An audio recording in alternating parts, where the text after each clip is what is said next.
Now, with your white paper, you are calling for a change in the curriculum. How closely does this announcement align with what you've been campaigning for? You've mentioned there a few differences, but is there anything that you could take forward before it comes into place in September 2028?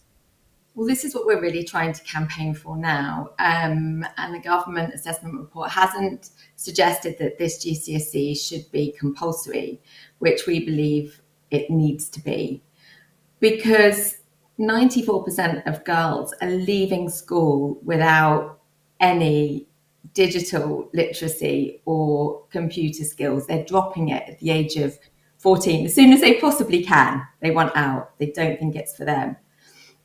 So in order for girls and boys and everyone to have the same opportunities in life, it really needs to be part of the core curriculum. The same as science. Now, I understand science explains how the world works, but without digital literacy, AI, computing skills, how are we going to build a future for our children where they can actually operate in the digital world and earn accordingly and have the right skills for the future? Of course, that's quite a high number. I'm surprised that the amount of girls that don't go forward with digital literacy after school drops out, because you think in this day and age, everyone has a phone. Most people have some other device that they're using. And what is the difference between just checking out, emailing messages on your phone to actually having that understanding and knowledge behind it? Well, they don't think it's for them. So girls just don't see tech as something that is interesting. They don't feel it's relevant for them. They find it totally boring. They don't see the link between computer science and actually real world problem solving or critical thinking. So the experiment that we did in Francis Holland School was about engaging them where they're at. So you have, 100 girls that are all interested in fashion, beauty, health, and you give them a problem to solve. That's building an app, building a beauty app, building an app that's actually creative. And they're like, oh, right, that's tech. Okay, I get that.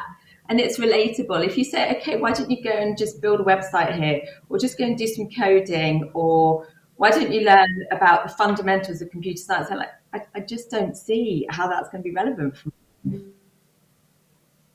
And that's, of course, a barrier for them if they can't find the relevance in that. When you did that experiment, 45% in one day said that they were more interested in learning about tech. So using those experiences that you just mentioned, what were those students saying to you about how you can take that forward, how they're going to take that forward in everyday life now?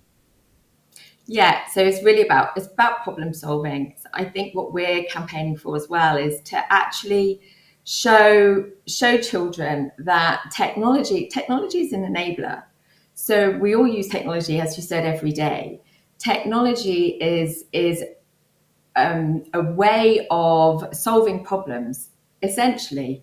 So entrepreneurs solve problems, and girls are great at solving problems. So just linking those two parts together is what we did, and will solve so many of these problems.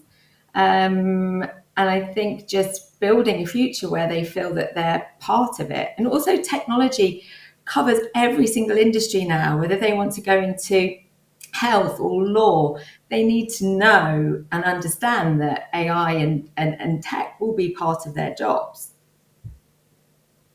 I mean, it is changing, isn't it? Every single, as you rightly say, every single industry, even, some of the C sector jobs, we're all having to deal with it every day. Do you feel when you spoke to them and, with all your other research, that there is still this barrier between the people that they're seeing in these tech roles, the leaders of NVIDIA or Facebook or Meta, and not seeing women in positions that they potentially could achieve? Yeah, there's not enough female role models, and we didn't grow up with enough either. And there is a lot of women now supporting. There's a lot more women in tech. I mean, there's still only 20% of women in the UK are in tech. still very, very low. But the root cause is because people aren't going into it, also because they're not seeing enough female role models in technology. But the results when you show them the role models is so positive because they can relate to those women. They're like, I want to be like her. And We know that people, like women sent men to the moon, to the stars, don't we? But they are kind of hidden away sometimes. That, you know, women who helped with Wi-Fi. yeah, and this is what we did with the campaign we did at the school as well. We had 5 incredible female entrepreneurs that have all not actually come into tech through learning tech, but have solved problems in their own industry and built such amazing tools. So we need more of that. We need more visible females talking about this and campaigning for this and showing girls that this is for them.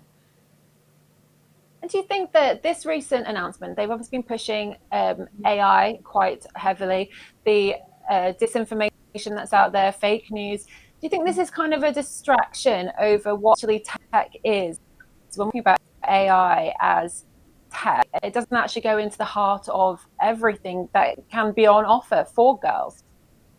Not at all. And I think we feel that just mentioning, oh, let's just bring AI into the curriculum, it risks it being boring as well, because it's the same essence of let's just broaden computer science. Like AI is something, it's going to be so important, it already is in day-to-day life.